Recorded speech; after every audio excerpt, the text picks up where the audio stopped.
This is Geoffrey Beavers, and you will obey me. You will listen to the sirens of audio. I think people will be very interested in when that comes out, but I'm not allowed to say. But you can't tell us, of course. We've can't, never heard that before, have we? I'm one of those annoying people who says, "Oh, I can't possibly talk about that." I'm doing this, but I can't tell you. You'll edit this bit out, will you? No, it's staying in. Yes, we just had a dog attack. Just to make sure everyone was okay. A dog attack? Oh, so one of your dogs attacked the somebody? other dog. No, well, one of our dogs attacked the other dog, and then I said, What'd you turn your microphone off for? Oh, you didn't want to hear that. Yes, I did. That was awful. Would have made for great podcasting. How was that again? Yeah, no way. You better not use that either. Don't you dare use that. Sorry. See that little red button in the corner? That was stupid, wasn't it? You watch what you say. Omega, the fact and the fiction. Isn't it the facts and the trivia? What did I call it say? Facts and the fiction. Oh, yeah, you're right. Let me start again. Just walk.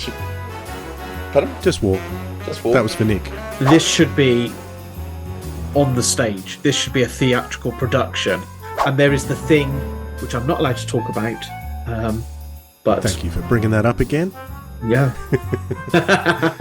Oh, we've got to stop doing this, mate. It's a bit too cringy. I tolerate you. Hey, it's okay to be cringy.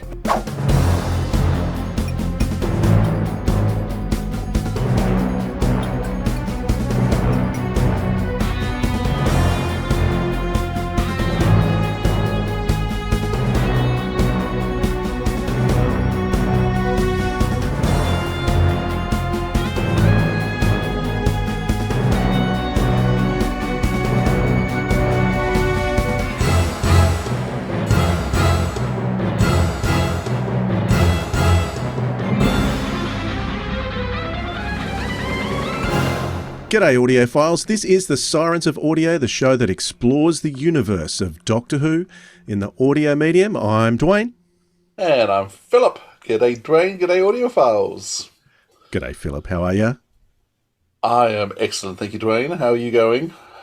Yeah, not too bad, not too bad. I'm very excited today because we have the great pleasure of the company of Mr. Ian Kubiak. How are you, Ian? Hello. Fine, thanks. Thank you both for inviting me to come and have a chat today, because I really, really love what you guys do. I think you've got a really unique podcast, and you can see it on YouTube, and you've done so many great interviews with so many people that have appeared and worked on Big Finishes.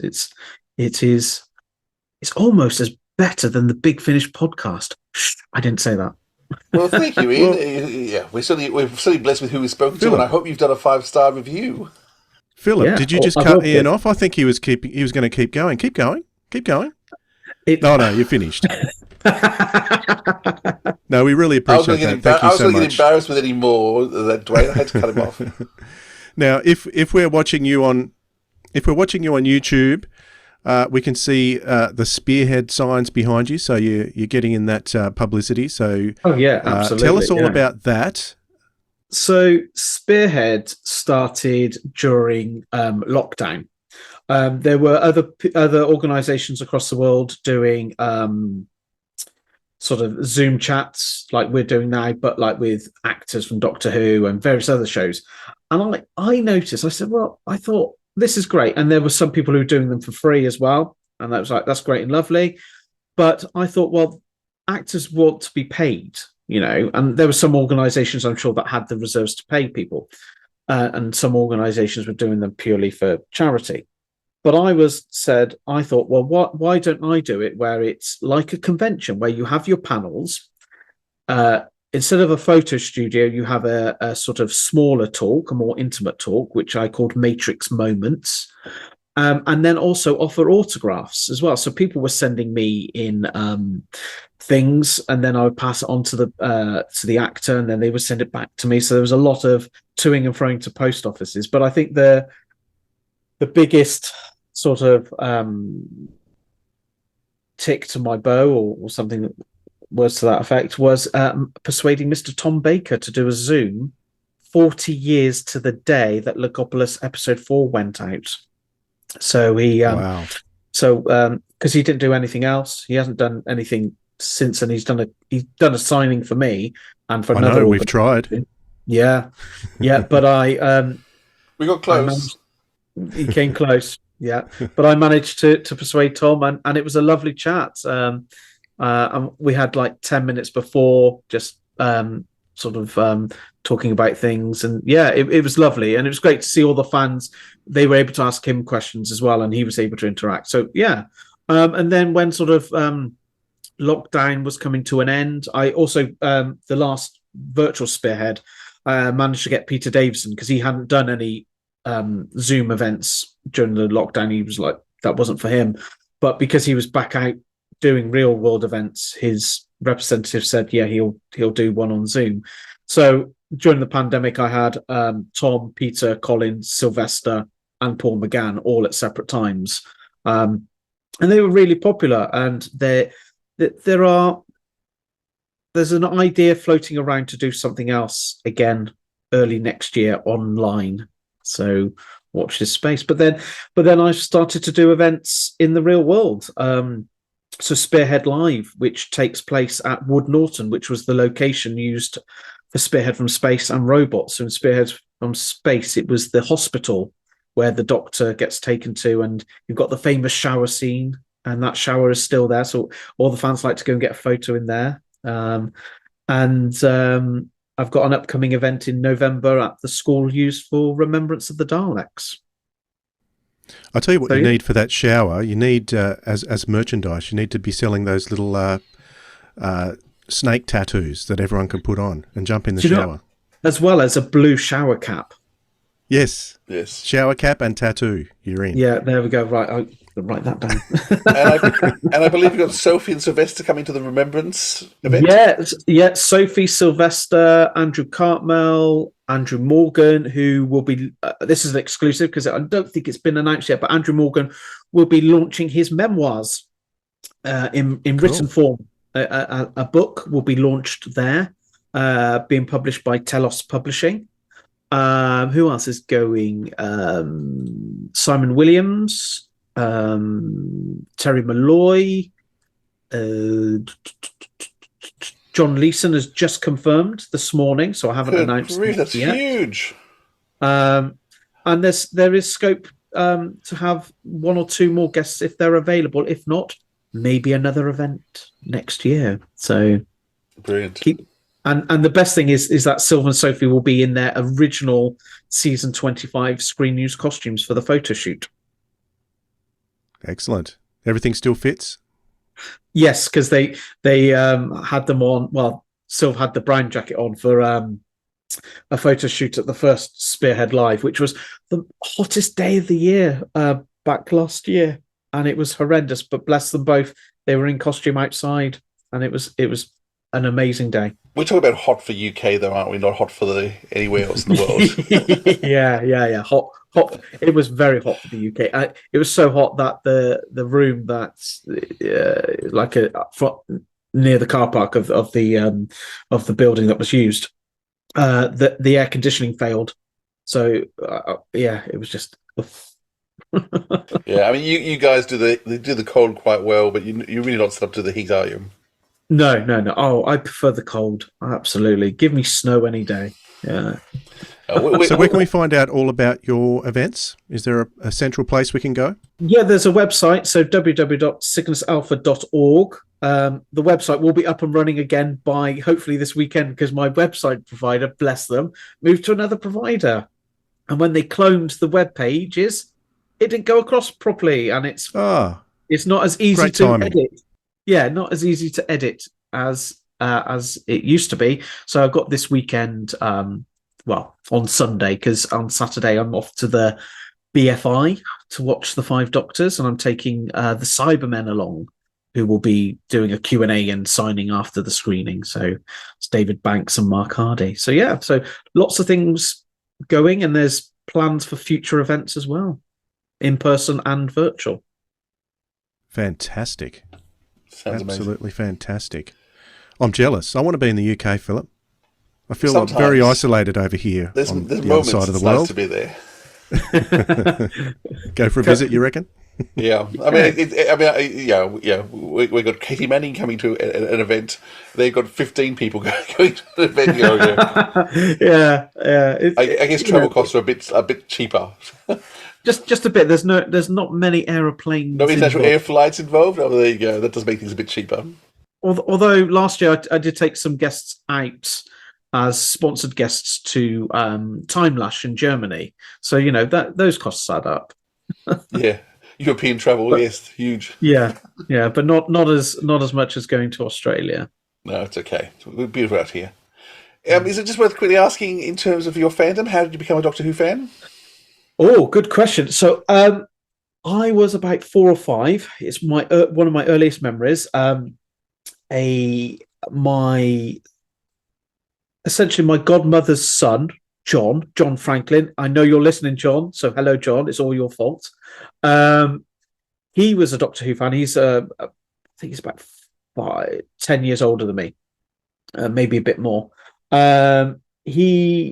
They lived across the road from us. They had a house. We lived in a flat across the road, and they used to look after me and my sister a lot of the time.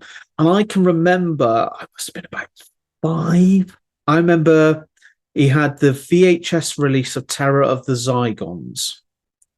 So when it came out in the mid-80s, and I can remember seeing the Zygon, but then and the Loch Ness Monster, and then I remember seeing a pair of hands grab this man out of a barrel, and that was from the last 2 episodes of Trial of the Time Lord, and that one really sticks in my memory. And then we moved from our flat to a house not that far away, and I remember it really well because I was at school, and Terry Wogan had just finished on the television, and then this blue box was floating through space and being hit by these lasers, and then it cut to a scene where this monster's hand goes over a man and turns him over, and his face is, you can't see his face, and then it turns into Sylvester McCoy, and the rest is history. And I remember watching all of the McCoy era as a kid go out live, and as a result of that, Doctor Who has been a huge part of my life. I joined a theatre company in 2003, which was it 2003? Yeah, 2003, where we it was the Offstage Theatre Group, and we toured conventions where we did comedy spoofs of Doctor Who, and I would play Sylvester McCoy, sometimes Paul McGann's version of the Doctors. So I would imitate them. I'd do voices. Adric, that was always funny because I'd come on and people would just laugh. K9. We did Barnaby Eaton Jones wrote them all. But I think the cleverest spoof he ever did was on the Ruston warrior robot from the 5 Doctors, calling it a Ruster warrior robot. So there I am this was out in LA. I'm in a silver one-piece suit with a Rastafarian wig on my head, and I've got no rhythm. So we're trying to do a dance and I can't see. So it was just absolutely hilarious to do that. But yeah, doing those plays led on to getting to know Doctor Who actors that I met at previous events as well. You just get to know them over time, and then they sort of like trust you to do things. And I'm very grateful to people like Sylvester and Sophie, especially Sophie Aldred, who has been very supportive and encouraging of my endeavours over the last sort of 5 or 6 years. Yeah, she's wonderful. You've even got some credits on Big Finish productions. Can you tell us briefly about those? Yeah, so again, that was sort of round about the time I was doing the Offstage Theatre Group plays. I think what had happened, Gary Russell had put a call out on Gallifrey Base asking for people to come and record some scenes, and I'm like, yes, please, Gary, I'll come. Even though I'm the other side of the country, I'll jump on a bus. And he said, yeah, come on down. And then we were recording crowd scenes and folio and various other bits.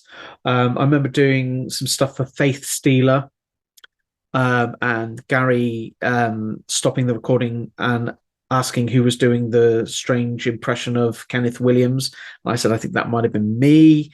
And he said, please don't do that. And I thought, oh God, I'm getting told off, you know. And then we did the recording again. And then he said, okay, everybody go back out into the corridor. And then he calls me back into the studio. And I'm thinking, oh my God, I'm going to get absolutely told off here. And he said, right, okay, I want you to read these lines. Off we go. And I'm like, I'm so sorry. Am I in trouble? He went, no, it's fine. Come on, let's just get this done. And it was a character for a Peter Davison story called The Game, where I play, it was only, I think it was like 3 lines for a character called Mr. Jalugi. And they were lovely because they even put my name in the booklet. And there's a picture of me and Faith Steeler. And what I've done is, every time I've gone to events where there's been somebody from them, I've got the cast to put to Ian, my co-star, on the booklets. And then the other bits I did for Big Finish was myself and a couple of the other guys from Offstage Theatre Group. It was one of the last things Gary Russell was working on in his original stint at Big Finish for the Davros series. We played the Council of 12, and we died, which was nice, and screamed in a hotel room in Stockton. And even though you guys normally talk about Big Finish, but John Ainsworth had a company called Noise Monster. Noise Audio? Monster, yeah.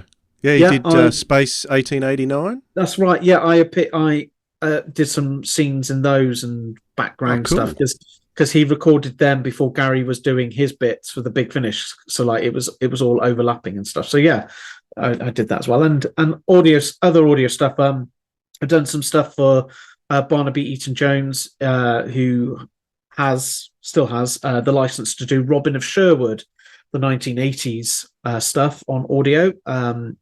So I've appeared in a couple of those, and an upcoming project as well, which I think people will be very interested in when that comes out. But I'm not allowed to say. But you can't tell us, of course. We've never heard that before, have we? I'm one of those annoying people who says, "Oh, I can't possibly talk about that." I'm doing this, but I can't tell you. Well, I've done it, and I'm just not allowed to say. But I know, people who love audio and people who love audio will really want to listen to it. Not because I'm in it, because of the other cast and what it's all about. Ooh, sounds intriguing. We'll have to keep an ear to the ground for that one. Okay, so as you know, we are focusing for the next few weeks, dare I say months, on an anniversary theme. So every episode of the podcast is going to have an anniversary style theme to it. So it could be a past anniversary that we're going to look at, such as today, or it could be an anniversary of a Big Finish character or a Big Finish license of maybe even something else that came on that's got an anniversary theme to it.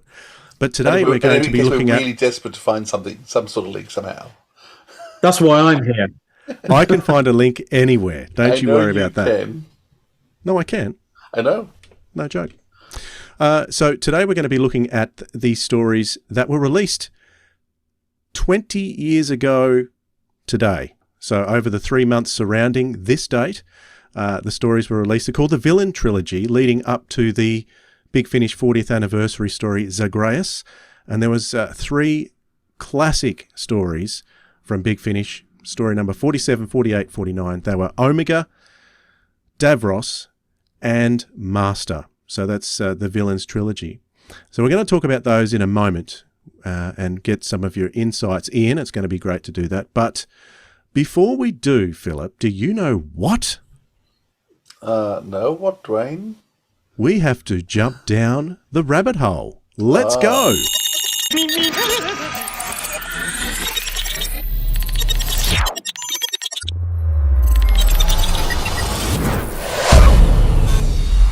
Right, how was that experience for you, Ian? You're down the rabbit hole. Where's the sound effect? Where's the? That all happened. Didn't you hear Where were us? you? Where were you? I heard it. What's wrong with you, Ian? I'll imagine it. It's fine. Okay, since we're on an anniversary theme, this is my question, and I can't ask you, Ian, because I've got to throw Philip not under the bus, on the spot first. I want to ask you, since it's an anniversary theme, what to you makes the perfect anniversary story for Doctor Who? What elements do you need in there? I just love the multi-Doctor stories. So for anniversaries for me, I mean, the first one that was huge in my life was the Five Doctors. So, and that's one of the few Doctor Who shows we actually got basically on time. In fact, I think did we show it before England did? The UK did? I'm not sure. But certainly the 20th anniversary. And I know I got the book a few days. The book was published before the show came out, or at least it was Australia. I'm not sure about the UK. Because I remember sitting at Sydney University at a Doctor Who event, reading the Five Doctors before it had been on TV, and I read through that whole book, sitting in the sun, Sydney Uni. So I knew what was going to happen already because I'd read the whole book. So to me, multiple Doctors, and also, by that stage too, the Three Doctors was also one of my favourite stories.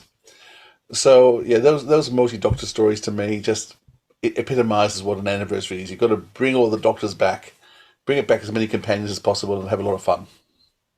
That's my view. Ian? I think for me, I've got such a soft spot for the Five Doctors. Like I said earlier, I'm off to the BFI this weekend to watch the screening. I mean, how many different versions of the Five Doctors have there been over the years? Not as many as Sharda. I think there's probably more than Sharda. I don't know. We'll have to work it out. But I love the Five Doctors. There's so much I love about it. I could speak for a day about it. But it's a wonderful story. And I think, it is a bit of, I know some writers say, having, multiple Doctors back, it's a poisonous chalice and things like that. But I think, this is what fans expect. It's like, let's have more than one Doctor, and, I know sometimes you can't get the Doctors for various reasons, or, they're sadly no longer with us. But, clever writers make it work. I mean, Terrance Dicks did an absolutely amazing script on the Five Doctors, and yeah, it's brilliant. The Raston warrior robot is fantastic. That whole sequence of those Cybermen being massacred. John Pertwee's costume in the Five Doctors is beautiful. The way he just flows with elegance throughout it. I love Elizabeth Sladen's costume. It just keeps taking off layer after layer. And every time she takes off a layer, it looks different, but even more spectacular. Yeah. Paul Jericho, no, not the Mind Probe. God, so much. And I really like Richard Herndl. I think Richard Herndl does a really good job. And they're great. And Pat Troughton, in the Three Doctors, which we all class as an anniversary story, even though it went out, months before. He, in the Three Doctors, Pat is not quite in character, I think, personally. He's struggling to find what he did only a couple of years ago. But come the Five Doctors, he's got it. He's there. Him and Nick Courtney. It's a great, beautiful on-screen relationship going on there. And they're just all having fun, and it's great. And yeah, it's brilliant. And the music, I love the music, all the music from the Five Doctors. So what about for you, Dwayne? What's an anniversary special for you? Well, it's interesting because I figured yours would be the Five Doctors. That would be your first sort of conscious anniversary. But for me, the first anniversary that I kind of experienced as it was happening was the 25th, which wasn't a multi-Doctor story. So and in Australia, the way they did it, because we got episodes about 12 months later, when they screened season 24 in Australia, they went straight to Remembrance of the Daleks after Dragonfire. So we got that a year early. But that's not virtually. Really. That's not supposed to be the anniversary story. Silver Nemesis is supposed to be the anniversary story. Oh, sorry, I spoke too fast, didn't I? Yes, I'll shut up. You did. Sorry, Dwayne. Am I interrupting you too much? I was about to say. I realised that Remembrance wasn't the anniversary story because it was Silver Nemesis, but to me, both of those stories are anniversary stories as far as I'm concerned, because you've got vital elements in there like Well, is Silver Nemesis? It's It's a I difficult love watch the Silver sometimes. Nemesis. I love the Silver Nemesis. It's so silly, but I love it. Well, it should be 4 episodes. I know that much. Yeah, It's it should have been a too four-parter. short. They Yeah. should have cut down Greater Show and expanded Silver Nemesis. I think that would have made it a lot better. Or better still, just make them all 4-parters. That would have been good. That would have been better. Although at the time I could have taken 1 episode for the Happiness Patrol. I've come to appreciate it now, but I thought that was an embarrassment at the time. But Silver Nemesis and Remembrance of the Daleks, they have all those little throwback elements like the Hand of Omega and going back to Totter's Lane and all those familiar elements there, and referring to the group captain as Brigadier, and all those little subtle elements that are in the script. So for me, I don't think you necessarily have to have multi-doctors, although it is a lot of fun. And when you're talking about the 5 Doctors, I think it would have been really interesting to see what Robert Holmes would have done, because he was originally commissioned for that story, wasn't he? Yeah, wasn't it going to be called the 6 Doctors at one stage as well? Like they were going to have I haven't heard that. Yeah, like they were going to do a version where there was like an android. The Cybermen created an android version of the first Doctor. That's why it didn't look quite right, and then or something. I don't know. It'll be on the extras of the upcoming Blu-ray box set. There'll be a documentary about it, I'm sure. He's just going to handle all the constant changes and just threw his hands up in the air and said, "No way, too hard." Too hard. Yeah. So, if you've got all those little subtle throwbacks, I think that's important.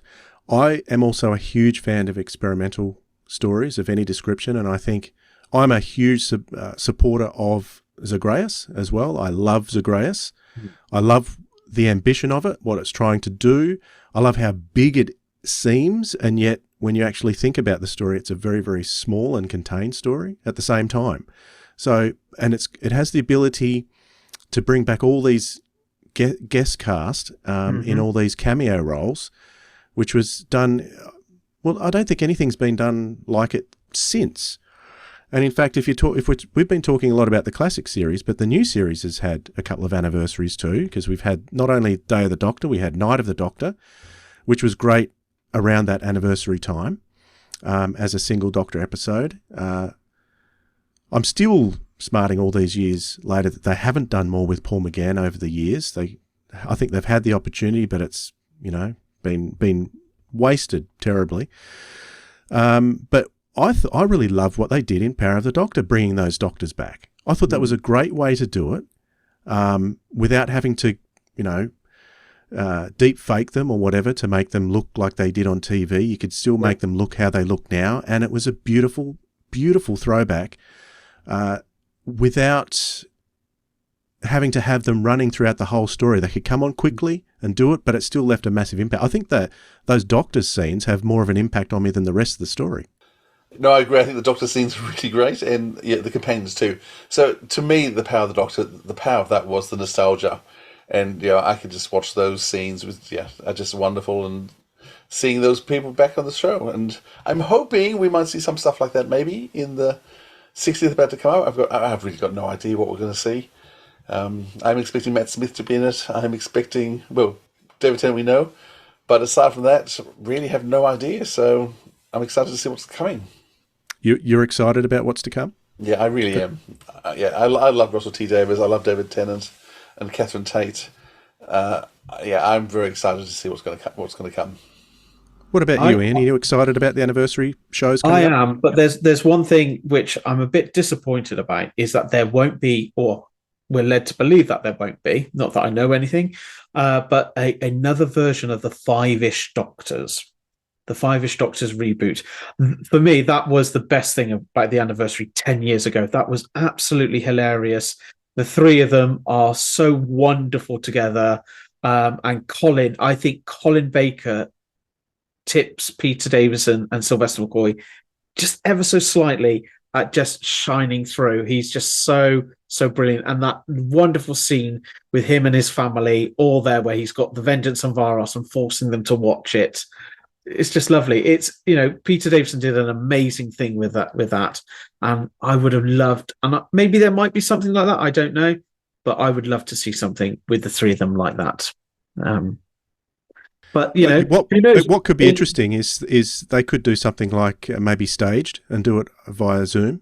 Yeah, if there's no production, they could do it that way, and it could be really interesting. That would be on Zoom, and cheap to do. Yes.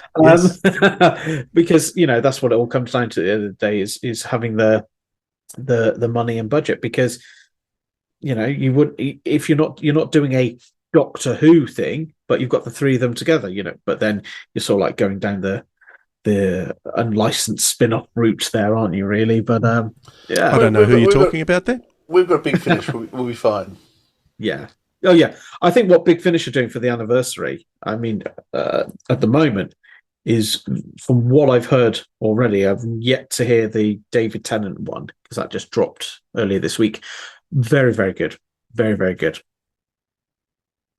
Yeah, it's ticking a lot of those boxes that we've been talking about here in this little rabbit hole. And on that note, shall we crawl up out of it? Sounds good. Get on to the stories that we're going to talk about. We're going to start with the first in the Villains Trilogy, and that is Omega, written by Nev Fountain. And I'll read the blurb.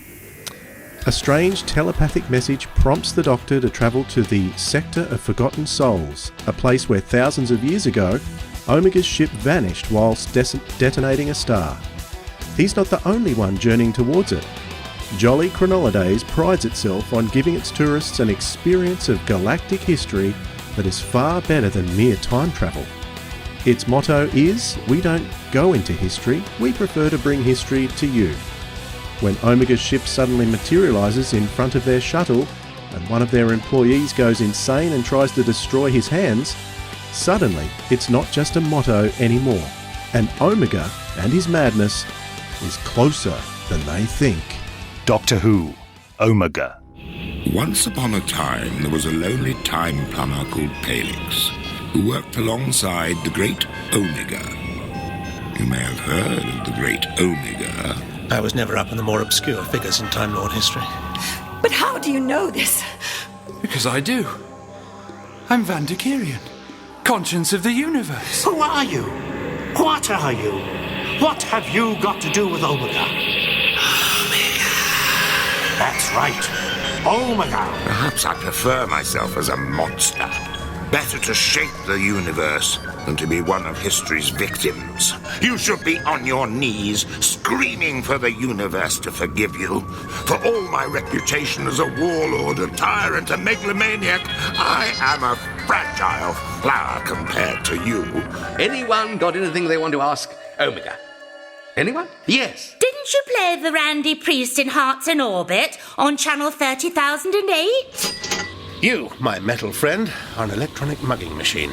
Would you like to consider other related titles, sir? No, I think electronic mugging machine will quite suffice. I am now, as my brother Time Lords knew me before, Doctor. No monster, no tyrant, just the first and greatest scientist of our people.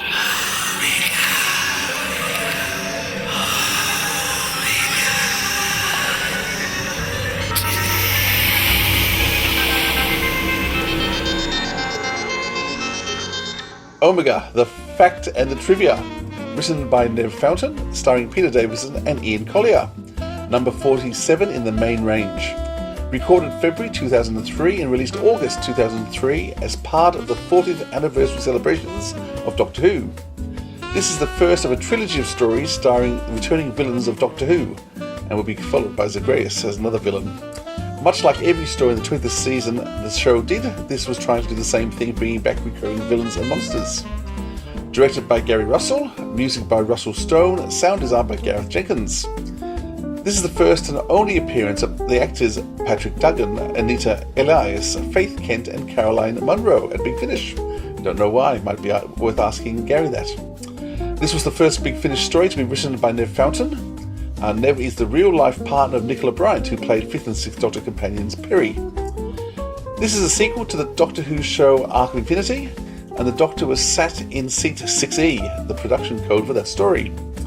Pelix is the annoying, curious Time Lord who wants to know everything about everything. Pelix is an anagram of Pixley. Andrew Pixley is the well-known Doctor Who historian who wrote for Doctor Who magazine. The cast struggled with how to say Omega, especially after one person started saying Omega. Ian Collier first appeared on Doctor Who as a scientist Stuart Hyde in The Time Monster when he was 30. When he was 40, he went on to play Omega in Arc of Infinity. This is now when he's 60 and when he returned, and he was to die very early, only 5 years later at the age of 65. The story possibly owes some thanks to the film Fight Club that was released 4 years earlier. And that's the facts and the trivia. You think it was Fight Club? Well, we can talk about that down the track, I'm sure. That sounds fascinating because I love that movie. Now, Ian, what are your thoughts about this story? We'll go to you first. Your memories of it and what your feelings are about it. I haven't listened to it for a very long time, but I remember it very well. I don't want to spoil things for anybody who hasn't listened to it, but apologies. I think we have to say there will be spoilers to people. So can I say, if you haven't listened to these stories, they're very cheap. In fact, they're probably even free on Spotify. They are free on Spotify. So they're free on Spotify, or they're a couple of bucks. So a couple of bucks, £1 or £2 if you're in the UK, and a couple of bucks for people in America and here. And for our listeners in Germany, I don't know what you use, euros. Not very expensive to buy, or free on Spotify. So go listen, turn off now, and then come back, because we are going to spoil. Well, so in terms of spoiling it for people, it's working out that who we believe is the Doctor for all of the story is not the Doctor. That's all I'm going to say. And I just thought that is absolutely amazing. It was a very, very clever thing.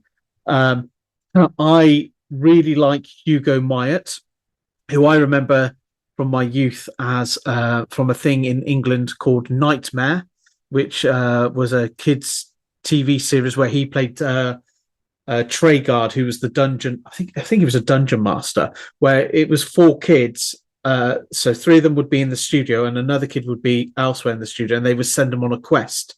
And it was like you had to like get it was the quest for the cup or the quest for the sword. And I remember Hugo from that very, very well. And he always used to start the shows with the new team coming in going, "Enter, stranger." And he just has a wonderful, rich, fruity voice. He's brilliant. And Conrad Westmus, who later becomes Cariz, he's brilliant in it. You know, he's the one who chops off his hand or something in the story, isn't he? Jim Sandster, but I know Jim. I know him. It's a great story, and I think, you know, it's Nev's, like you said, Nev's first stint at Big Finish, and it's really done really, really well. And I like the Time Lords in it as well, who make an appearance. So yeah, I like it. It's a good story.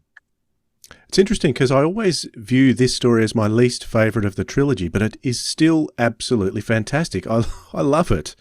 It's got such a Nev Fountain style. He's got this style that comes out in every script he does. I wish he'd do more. It's cool. No, what I was going to say was it's like a layer of comedy, like a layer, like imagine it as a cake, and there's a layer of comedy, and that runs throughout this story. But it's not like tongue in cheek or in your face. It's just very subtle, done very subtly. But that's just because Nev is a very clever writer. Yeah. Yeah. The other writer that Big Finish used that did comedy and then darkness was Rob Shearman. So, but it was a totally different kind of feel to Rob Shearman stuff. Yeah. To this, I find myself laughing out loud a lot more at Nev Fountain's work. Yeah, I think Robbie's black all the time, black humour. That's all he uses, more and more black humour. Where there's more shocking. There's characters in here which are hilarious and are just funny characters. Nev uses dark situations, so things that happen are dark, but he doesn't try and make that funny. But there's always this characters being funny, and there's 2 old time ladies that they're hilarious. Yeah. Now you mentioned Gareth Jenkins as a sound designer. Is that Gareth Jenkins from the Jim will fix it? Yes, it is. Yeah, is it really? I'm pretty sure. I'm pretty positive that's the same Gareth Jenkins. Yeah. Mm. When he grew up, he went into sound design. What are your memories of... Oh, have you? Yeah. Nice guy. Cool. It's his claim to fame. Philip, what are your thoughts on Omega? Yeah, it was so good going back and listening to these 3 stories again. It's been a while since I've listened to them all. And in my head, I think I always thought Omega was the weakest. But I think all 3 of them are just astounding. But they're classic for different reasons. And so they're very different, even though they've got 3 villains in it. The thing that struck me, the reason why I said Fight Club is just the fact of, one of the characters isn't really a character. Ah, of course. Now I get it. So that's why I thought it had similarities to Fight Club. So in terms of, you have a whole character in this who's not actually there. And so it's confusing. And it's interesting because I knew what had happened this time, because I've listened to it several times. It has been a while since I've listened to it, but I listened to it several times. And every other time I'd listened to it, I'd forgotten the twist at the end of the 3rd episode. But this time I'd remembered when it started. I went, oh, that's right. And so I was deliberately listening to see how it played out.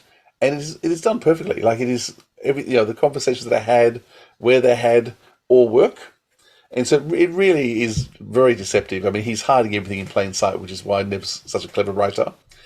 I do think that all the performances bar one, I think, are exceptional. I think Ian Collins has the most amazing voices. One of having him come back. He and Peter Davison play off each other really well. Peter Davison plays a lovely comic character and very light-hearted for the first couple of episodes. So I think that light-hearted approach that it seems the Doctor's having is just lovely and so sweet.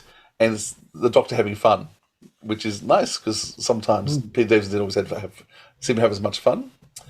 I will say, it's interesting that I will just say Caroline Munro, who has a huge career in particularly horror films, I thought she was really weak.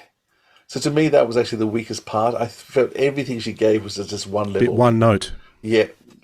Just that one tone the whole way through. There's no, I think maybe that was because she was a bit besotted with Omega, so it was almost like she was mesmerised by him. So maybe that was what was behind that. Yeah. What do you think? No? I think it's because she didn't have the trifle at the Big Finish lunch. That's got to be mood. Watching her figure, so she didn't have the trifle. So yeah, that to me was that's the only performance that actually let me. Actually, in the whole trilogy, I think that's the only performance that I thought let me down. And she was quite a name, and she was quite a good pull to get, because she was. But to me, that was that. One of having Ian Collier back, I think he does a great job, and yeah, just a very, very clever story. I think particularly the writing in this is good. Consider the next 2 pieces are going to be much more intimate in some ways. Actually, each one gets more intimate. This has sort of the biggest scale of the 3 stories, and the next one is a slightly smaller scale, and then the last one's just really a one-room play. Yeah. So each one gets more intimate. So because this is playing on a bigger canvas, I think in some ways it doesn't. That's probably why it feels a bit weaker than the others, because you can't quite create the whole world in quite the same way.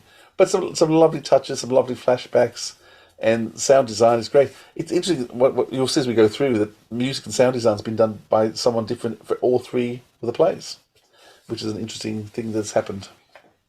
Yeah, the sound design in those early Big Finishes is totally different. When you go back and listen to it, it's much more orchestral soundtracky now than it was then. There's a lot more minimal. And there were elements in there that reminded me of... He must have done spare parts too, because he was using the theremin through Omega as well, which was heavily used in spare parts. So I think he must have done the same. I didn't check, but I'm only assuming. What were you about to say, Ian? I was going to say there's something about the first 50 Big Finish releases for me personally. I think maybe it's because they're the ones I've had the longest, and are the ones that I've listened to more than, say, the latter ones. But there's something about the first 50 Big Finishes that are very special, and when we get to Zagreus, it's almost as if there's a new era after those first 50. For me. Anyway. This was one of those amazing runs. Creature of Beauty, Project Lazarus, Flip Flop, these 3, Zagreus. That's just within 6 months. It's hard to find a run of such amazing, successful stories come out as the run that was happening this time. You didn't mention Necromantia? That's much earlier, wasn't it? I thought it was in the 42 or something, wasn't it? 41, 42. You mentioned Ian Collier before, and the Pirates was just before that too. Yeah, Ian Collier's voice is just incredibly gravelly. If you listen to him in the Time Monster, you can tell that he's been drinking and smoking for 20 years or 30 years up to this, and it gives an amazing quality to the voice, all that alcohol and tobacco. You actually can't tell it's the same actor, Stuart Hart. In terms of vocally, you can't tell it's the same actor. Well, you can from Arc of Infinity. From Arc of Infinity, you can, yes. But not Time Monster. No, the 10 years between 30 and 40 made a big difference.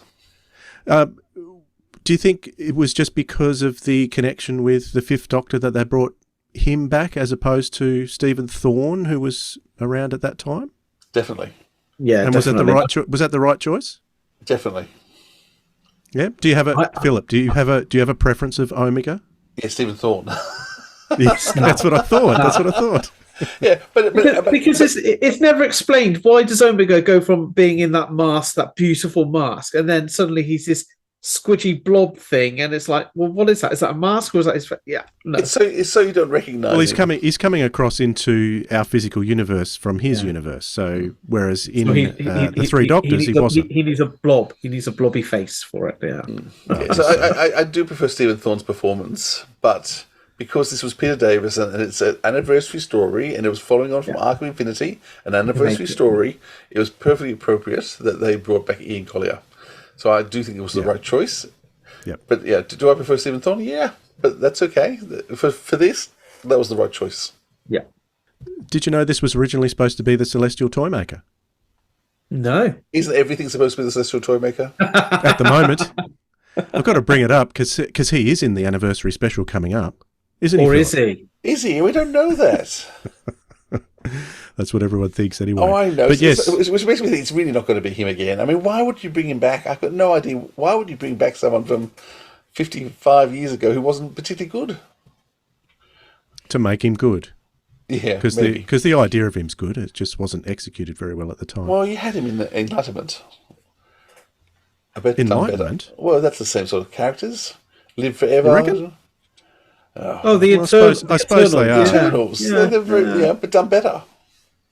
Or they're bored. They're trying to find play things.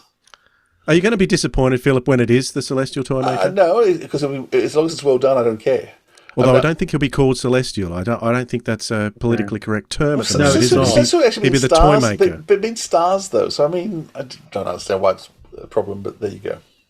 Yeah. For me, the original actor to play the Celestial Toymaker, Michael Gough, is that right? Yeah, Michael Gough. Yep. Yeah.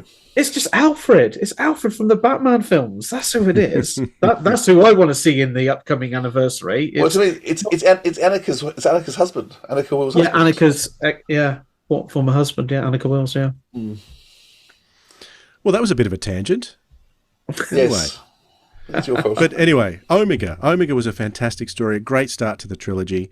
So I think we should move on to the second. Before you move on, I think the cover is great. I'm just looking at it here. I think the artwork is really good on all three of them. I like what they've done.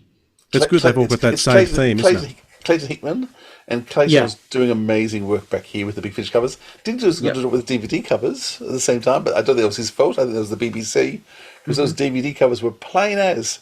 But he was doing amazing stuff with Big Finish. Yeah.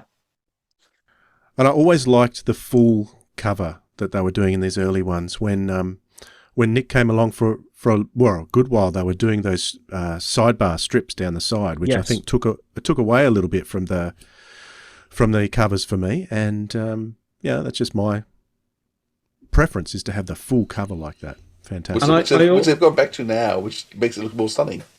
Yes, absolutely. I also remember Doctor Who magazine would do the review, and they would have an illustration at that time. And I remember, a comic strip. Like a little comic. And I remember the comic for Omega, and it was Omega in the Omega mask from the Three Doctors. But I remember that very well. Just to make it more confusing. Yeah. I'm just going to jump in at this point because we have an extra feature for this episode, And because of the fact that for our next episode, we are speaking with Gary Russell about Zagreus, we took the opportunity when speaking with him to give us a few bits and pieces of information that he can recall about the Villains Trilogy. So we're going to insert that into the separate stories as we go. So here is Gary's recollections of Omega. So the Villains Trilogy came about, really, we have to work backwards, because I'd made the decision to do Zagreus a long time ago. I mean, quite early on, I think. Before, even when we did Neverland, I knew we were going to be doing Zagreus, so everything was sort of heading towards that.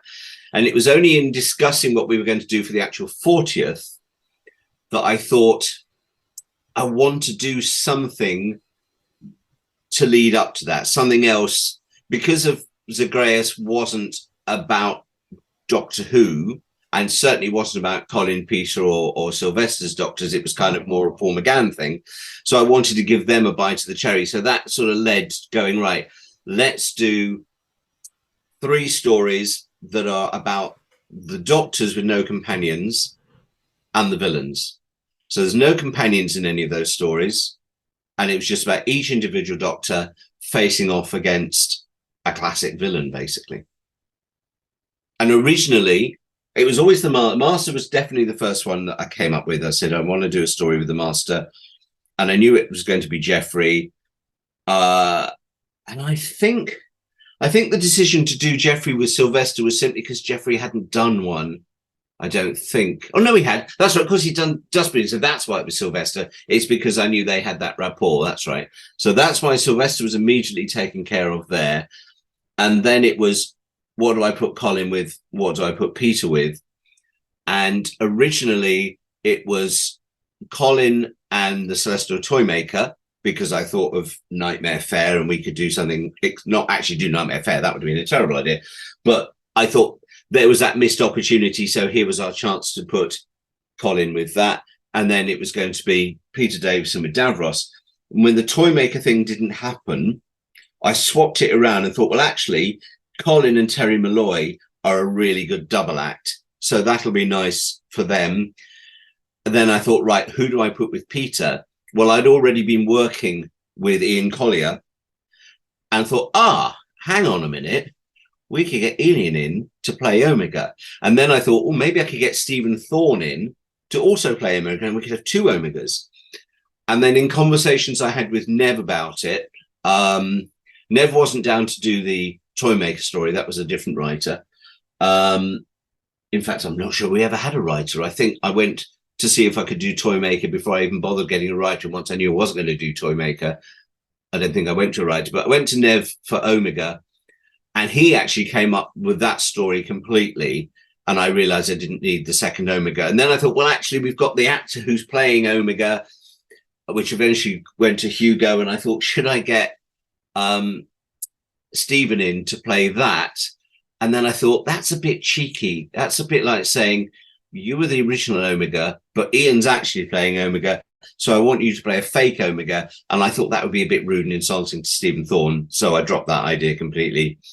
And then I encountered Hugo, which was a suggestion of Ian Farrington's.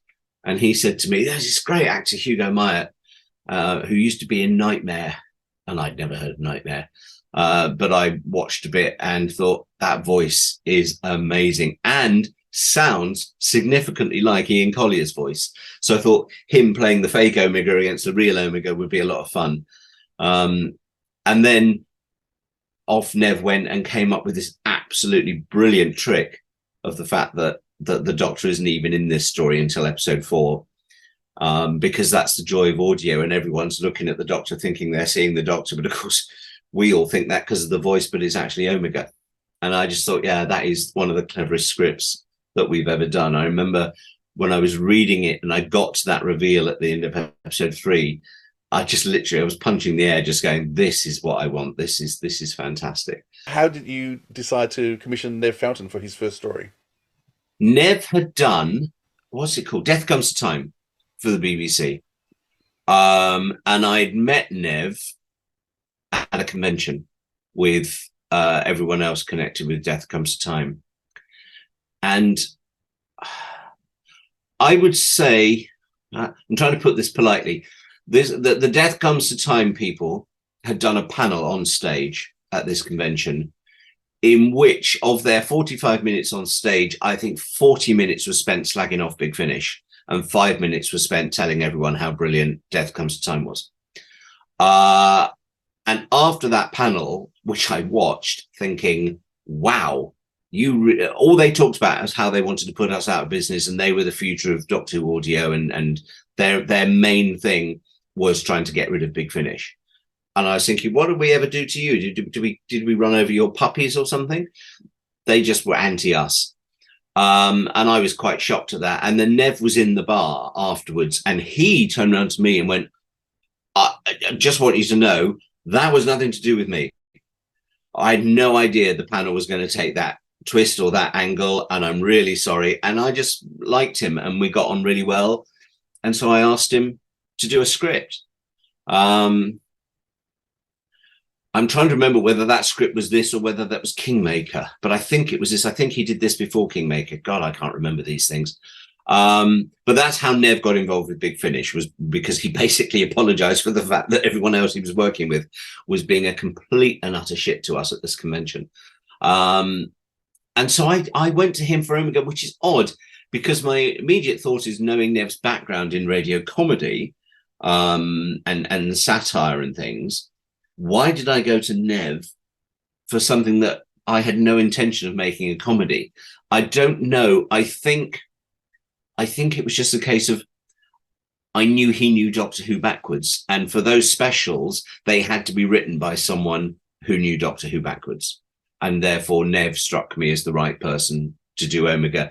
And he came up with this brilliant story, which, as I say, even when he came up with the storyline, it changed so much that it wasn't until the script came in that I was really going, oh my God, this is going to be so much fun to do. All right, let's talk about Davros, and I will read the blurb. TAI stock has shot up by over 15% on news that galaxy-famous scientist Davros, controversial creator of the Daleks, has been hired to work on unspecified technological projects. Davros has been given the chance to redeem himself. Humanity stands on the verge of a new era, but it needs the help of the galaxy's greatest ever scientist. But Davros is dead, isn't he? From the bunkers and shelters of ancient Skaro to the gleaming domes of the future Earth Empire, Davros has always been a man of destiny. Now he's working for mankind's benefit. But how much do we really know about Davros? Has Davros really turned over a new leaf? The Doctor certainly doesn't think so. But is the Doctor always right? Doctor Who, Davros. When I press this switch, I will die. It will be painless, they say. But if I survive, then something stronger will emerge.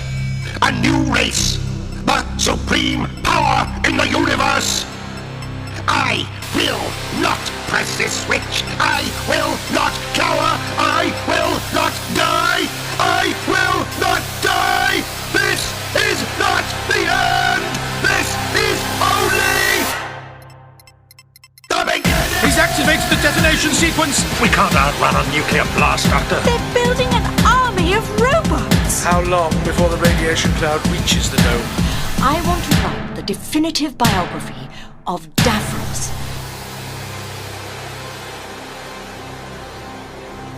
If everyone had the equation, then the whole system would collapse. Davros, the fact and the trivia.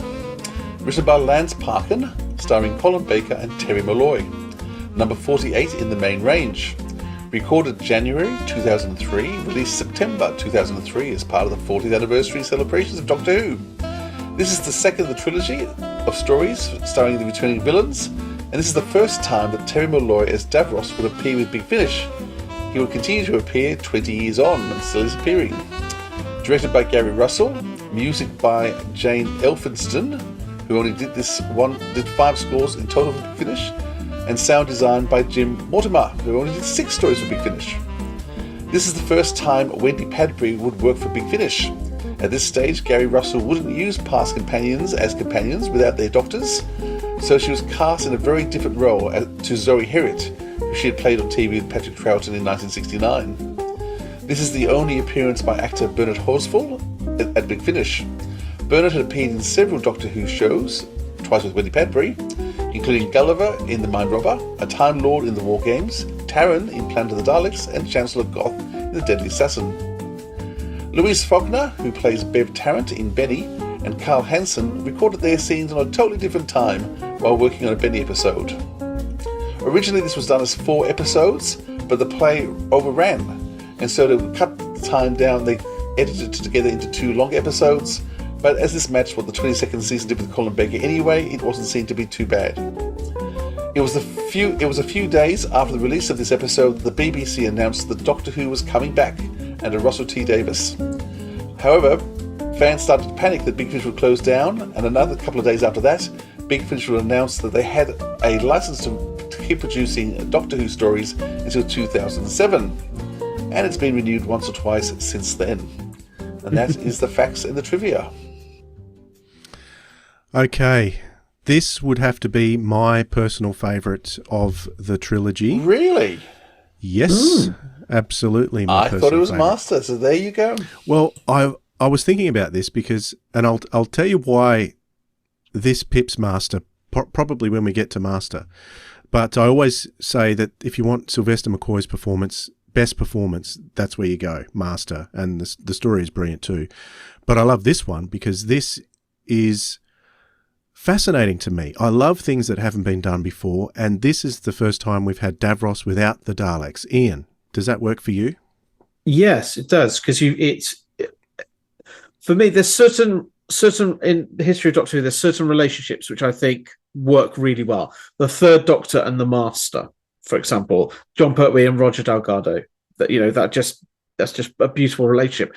And there's something about Colin Baker and Terry Malloy just sparring off each other, which they didn't really get a lot to do in Revelation of the Daleks, but they have done so in Davros and then other subsequent Big Finish stories. But it works really, really well. And the Doctor, trying to not trust Davros, but then you've got to trust Davros, and Davros is. There are some themes from Revelation as well, sort of like going into business, and where he's like, he what is it? He can work out how the stock exchange is going to work. He works out a formula, and I'm like thinking, Well, he goes on to set himself up after this on Necros, doesn't he?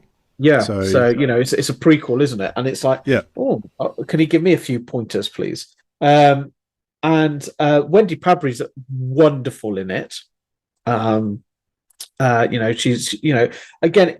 I think this is the beauty of Big Finish, isn't it? It's given actors that we all know and admire and love a chance to flesh out characters or create new characters, and that's something that they did really well with Wendy. And also, I need to do a big shout out to a good friend, well, sort of good friend. Yeah, you're all right, David. David Bickerstaff in it. He's as scientist Ral. He's great. He's done a lot of audios over the last 10, 15, 20 years. Great cast, great music, yeah. And again, a chance for Davros to shine and not be, with the Daleks.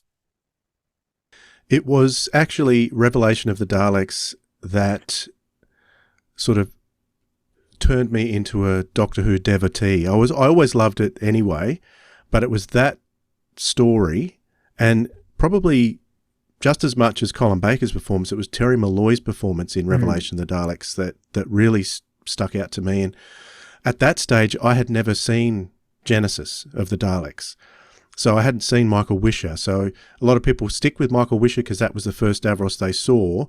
But I guess that's why I like Terry Malloy. He was the first Davros I saw on screen. Snap. And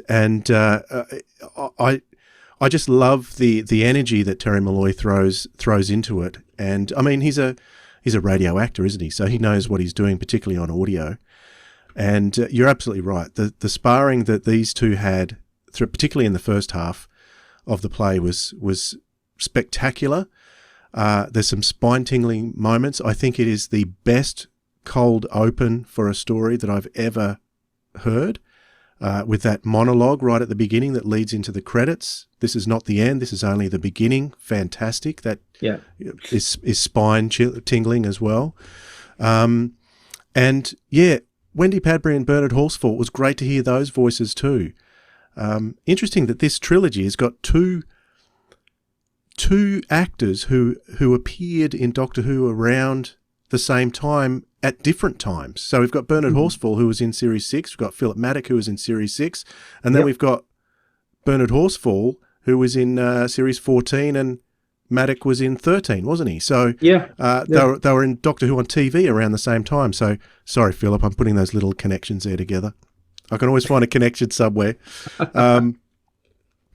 But yeah, I've heard some people say that this is a little bit overlong, but I could just listen to this. I could listen to these characters all day. So for me, this is the standout of the trilogy. What about you, Philip? Well, Lance Parkin, the writer, started and broke his teeth on new adventure novels, and I think the story Just War, which was then later turned into one of the Benny stories in the first series, is one of the best stories ever written with Benny. And that the whole Just War, that if you've not listened to Just War, listen to it, it's amazing. And then he wrote another amazing Benny, the extension. War. Pardon? Just War. That was for Nick. Yeah. I mean, his story was actually adapted by Jack Rayner, which is because I think she's might be producing this one, or at least the next one. They go on to write another Benny extension event, which was great, and did Primeval before this, which was his first Doctor. And Primeval, of course, is that new Traken show with Nissa and Peter Davison. So he's got a lovely history of story writing in other forms and genres as well as this. I think part of the power of this is the flashbacks of Davros's early life. Absolutely. Which would become in the I, Davros series, if you've not listened to that, the I, Davros series is taking Davros throughout his life, from his youth to who he became, Genesis Daleks. And so this sort of sets the groundwork for that I, Davros series. But to see the early life of Davros, to see what seems to be a blossoming romance, but what it really is, just shows how clever was the character. Because where you think it's going in terms of romance is not at all where it goes. And so you actually start to realise that Davros was always bad. But that being said, there's equally bad characters throughout this. It's hard to find a redeeming... Actually, there's not a redeeming character in this story. So all the cast, all the characters have major faults, have major issues in terms of they're just awful people. And even the Wendy Padbury's character, who you think is going to be okay, you realise actually no, she's just as manipulative and controlling and awful as well. I think the use of economics theory to destroy the world is fascinating, and the fact that what Davros wants to then set up once he's destroyed he just explains the war footing and what could happen in such a simple but straightforward way. You just see this could be possible. And you can really see the cleverness of this is that it could be so real. And I find that really depressing in terms of how easy would it be to actually destroy all societies and to put people under control. And democracy is only a couple of months away. And I think already we're seeing in UK and America in particular are really seeing the what could be happening with democracy in the short term. And in devastating ways, but it doesn't take much before you can lose everything. Stunning story. Terry Molloy and Colin Baker, I think, are giving the best performances of the whole trilogy. I think you're right. Colin just pulls it out of the park. I mean, he's just astounding. And every time he speaks, he's great. I mean, there's a few things like there's the nuclear bombs down the mines, and so thinking, not sure. But there's enough humour with the ear devices, Colony's anti-authority in a beautiful way. Yeah, guys, it's free. Go listen to it. It's amazing. Yeah, absolutely. Did you notice the contradiction in here from the new series? By any chance? Did anyone pick up on that? No, get more clues, I think, going into that. More clues? Isn't it to do with when we see Davros as a kid with Peter Capaldi? So it's something to do with that? No, because it doesn't really contradict that. Okay. I do kind of wonder. I do wonder what Stephen Moffat thought about this when he did those scenes, mind you. Yeah, yeah. No, he refers to his eyes being destroyed. So he says, "You realise I don't have any eyes." And then in The Magician's Apprentice, which is familiar, he opens his eyes. Yeah, I don't think anyone buys that. Well, I don't. I don't think people I'm just buy saying that. it's a contradiction. That's all. That's not. Yeah, that's the new series getting it wrong. Yeah. Okay, I like that. I like your reasoning there. Yeah, I like it. Get some wrong. You're not trying to talk me into it or anything. Good. No. Can I say? Actually, I didn't talk about Terry Malloy after either, which I should do. I love Terry Malloy. I think Davros is astounding. I think Michael Wisher does an amazing job in Genesis Daleks. Don't get me wrong, but Terry Malloy is consistently good throughout every show he's in. He's in several Doctor Who shows, and now on audio, he's amazing. And yet, Michael Wisher, great actor. Terry Malloy, though, equally great. And I really wouldn't want to try and put one down above the other. And it would also. Did they consider getting Michael Wisher for Resurrection? Does anyone know? Yeah, they did. They had him booked originally, but I believe he was originally booked to come and do it, but he couldn't do it because the recordings got moved on. So because of strikes or something, and then so they had to recast, and then Matthew Robinson approached Terry Malloy. Why couldn't he do Destiny of the Daleks then? I don't know. Okay. Because one assumes they would have tried to have got him originally. He died fairly young, didn't he, Michael Wisher? Is that right? Heart attack? Yeah, I think. Something like that. Yeah. I wasn't sure whether he wasn't well enough to actually do later on because of his heart. Maybe, yeah. He was in Shakedown, wasn't he? So that was about 96, 95? No, a bit earlier, 93, 94. Was it that early, was it? Yeah, okay. Maybe. Early to mid-90s, yeah. Okay. But we have Terry Malloy, and boy, oh boy. And we've had some recent stories with him in too, which are amazing. The John Dorney one, which was... is it Palindrome? Yeah, Palindrome. That is a stunning story. Yeah, I must go and listen to that again because, it's one of those ones you've really got to concentrate on. You've got to hear it a few times, I think, to get it because it's going backwards and forwards and all over the place. John Dorney doesn't do stuff like that, does he? Yeah, sometimes. There you go. Yeah, I love those flashbacks too, and the groundwork it was laying for the I, Davros series. Some brilliant spin-off series Big Finish were doing at that time. Yeah. Because even in Omega, there were hints of what was to come again. Even that, I think it was Hugo. Is it Hugo Myatt? Yeah. He appeared in Gallifrey. At least the first series. Different character, though. I know, but you still heard that voice in Gallifrey. So yes. There's connections. It's a very similar character. It's a very similar character, but a different name. So I wonder there's a rights issue in terms of not paying off the Nev Fountain for his character. So they true. Use the same actor, similar personality, change the name. Nev Fountain, Nev, you're listening, sorry, I didn't really say that. Don't sue Big Finish. But I do wonder because it was very similar. Yeah, but it could just be the actor, what the actor brings to the role. I think Zagreus gets mentioned, by the way, in every single story too, doesn't it? Yes. So there's there's all this warning that Zagreus is coming.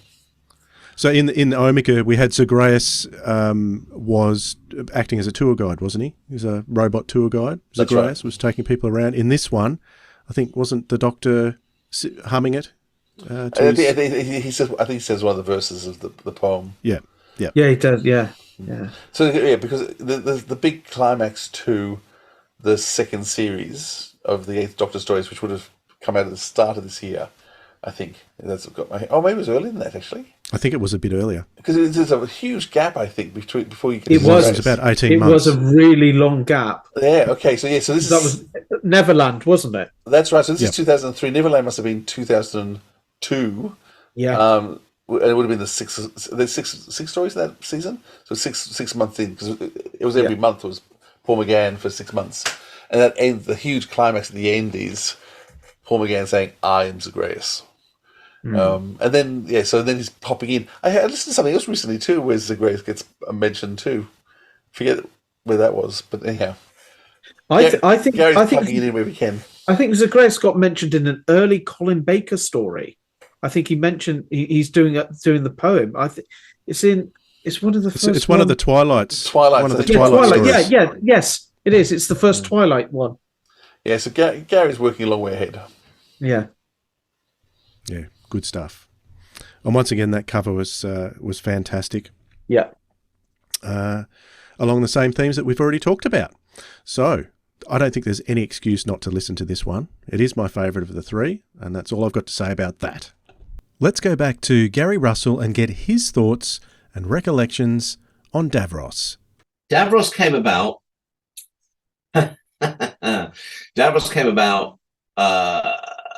I was sitting in a swimming pool in Florida. How about that for an answer?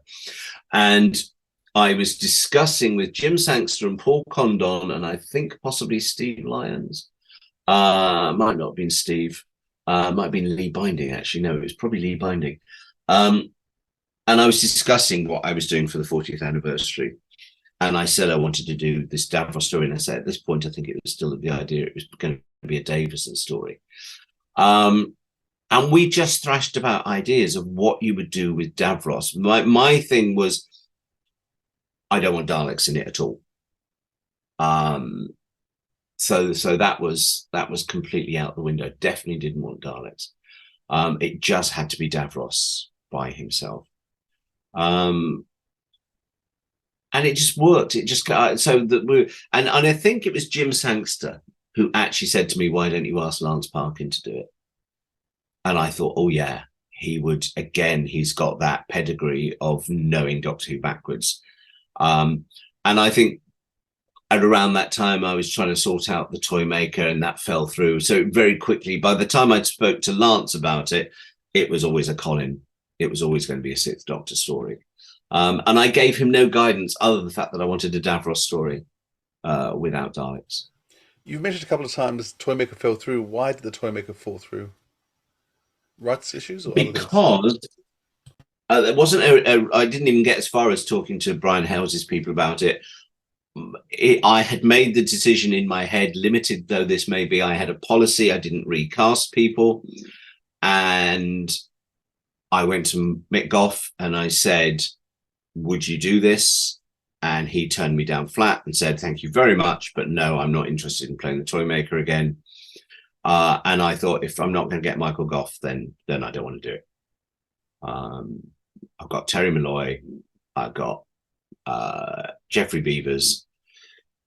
If I can't get Mike Goff, then I'm not interested in doing it. I think I went to Mick through Annika and actually went through their son Jasper, and he put me in touch with Mick Goff. And it just he was very charming about it, but just did not want to come and do it. And so I thought, right, if I can't have him, I'm not recasting the Toymaker. That window I did, because it's not like I'm not short of other villains. And then I thought, well, I've got Ian Collier, bang, that gives us Omega. So with Davros, you've got Bernard Horsfall and Wendy Padbury returning. Yep. How did they come about? Was this natural casting or? Well, as I said before, Bernard Horsfall was because of David Bickerstaff. He said, would you like Bernard? Bernard was living in Scotland and was willing to come down for 2 days and do this. And I was over the moon because I love Bernard Horsfall. I think he's a fantastic actor. Again, like so many people, it's the voice. It's amazing voice that man had. So that was simple. Wendy, I'd originally thought at the time of using Lucy Fleming for that part, and Lucy wasn't available. And then I was sitting and I was actually talking to Wendy about actors, because Wendy was an agent at that point. She was Colin's agent, actually, at that point. But I was using a lot of Wendy's actors in things. And while I was talking to her about other actors and for other productions going on at the same time, I said to her, of course, I should probably get you to come in and do one of these big finishes. And she said, no, I don't do acting anymore. And I was like, all right. The more I thought about it, the more I thought, I'm going to get you in this. I'm going to make you do this. And so I did. I just I don't know whether I talked her into it or bullied her into it or cajoled her into it. But by the end of that lunch we were having, she had agreed to come and do Davros. I think, like lots of them, I had this with Maureen O'Brien later, and I had it with Deborah Watling as well.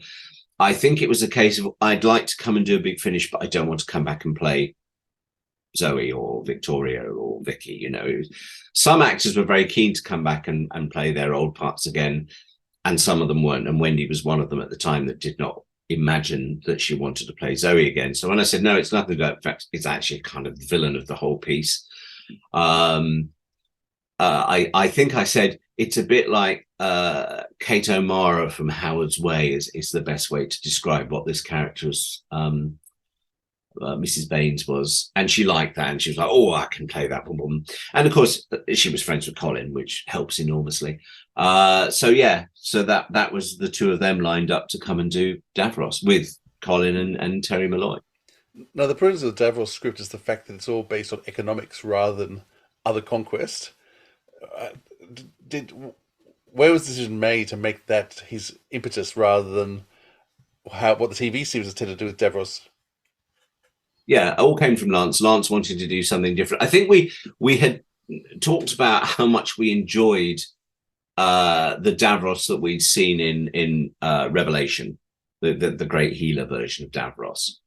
We liked the fact that all those scenes he has with Eleanor Bron are really very, very good. Because in a sense, Revelation of the Daleks, not my favorite Doctor Who story of all time by any means, would have worked, I think, a lot better without the Daleks in it. If it had just been Davros mincing up humans and selling your dead relatives back to you to eat, I think that's a brilliant story in and of itself. And I think I probably said something along those lines to Lance, or maybe he said that to me. And that was our sort of, the idea of Davros being an economic mastermind and seeing potential in the darkest and weirdest things. That really appealed. And I thought and I could also see that the Sixth Doctor, see, again, I think this is the benefit, as I don't think this would have worked as a Fifth Doctor story.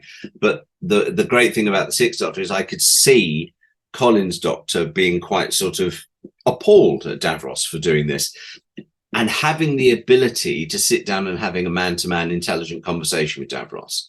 And I'm not sure that the Seventh Doctor or the Fifth Doctor would have been the kind of doctors that could sit down as Davros as equals, in the same way that, say, Tom Baker's Doctor could treat Davros as an equal. I think Colin Baker's Doctor could treat Davros as an equal rather than as a villain.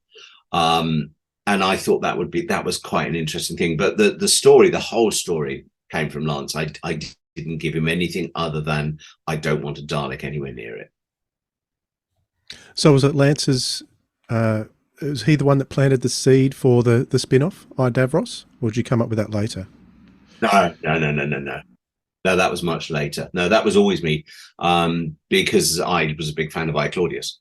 And so I, Davros, actually came out of a conversation I had with Mark Platt once, years later, about I, Claudius. And I think jokingly we went, "Oh, I, Davros," because he's got one eye. Bang, suddenly I was going, "Oh, there's the story I've always wanted to tell, the origin of Davros." But that was never a kind of... Lance had done that little bit in episode 3, I think, of Davros, where we saw, and of course David Bickerstaff played that scientist, we saw the birth of Davros waking up after the accident. And all I did was, when I did I, Davros a couple of years later, I went, right. And I went to Lance and said, "Would you like to rewrite that, but do it from the other point of view, so we get that much bigger story that's going on? Everything you hinted at in Davros, we can use." But I wouldn't say that Davros directly put into my head the idea of doing I, Davros. They came separately. What came was, "Oh my God, Lance gave us such a good story. We should reuse that, but tell it from a different point of view or expand upon it." I mean, part of the brilliance of Davros is the misdirection. There's a misdirection in terms of all the robots who you are assuming are going to be Daleks that aren't, but also the misdirection of it. It feels like a love story. It feels like Davros in love, and of course, it's not. But you don't see that that twist at the end. That's why you have a writer like Lance, because he can do that. He's so clever and so smart, and writes, very, very good character stories. The thing with all three of those villain stories is it was about character. It had to be about character. It didn't have to be about someone wanting to blow up the universe. All of them are, Omega and Davros and Master, they're all about the characters of those three villains. And it's about telling their story more than it's about telling the Doctor saving the universe. They're all, despite how big they may be, they're actually all very small scale stories. They're about that moment in that incident with those relationships going on. And that was the important theme for me. Shall we move on to the final in the trilogy? Let's. Which is Master, a Seventh Doctor and Geoffrey Beevers story. And the blurb reads, many years ago on a dark and stormy night, the disfigured and enigmatic Dr. John Smith invited his closest friends, Inspector Victor Schaefer and his wife Jacqueline, to a dinner to celebrate his birthday. A few hours later, all the occupants in that house had been changed. Some were dead, others mentally scarred forever by the events of that night. So, what happened to the distinguished dinner guests on that evening? Perhaps we'll never know. But two clues have led to much speculation. Found outside the study's window a charred umbrella with a curved red handle, and found inside the house a blood-stained copy of Stevenson's The Strange Case of Dr. Jekyll and Mr. Hyde. For one person, this night represented an ending to 1,000 years of darkness and an ending to 10 years of light. But for everyone else, is there no end to this one night of hell? Doctor Who, Master.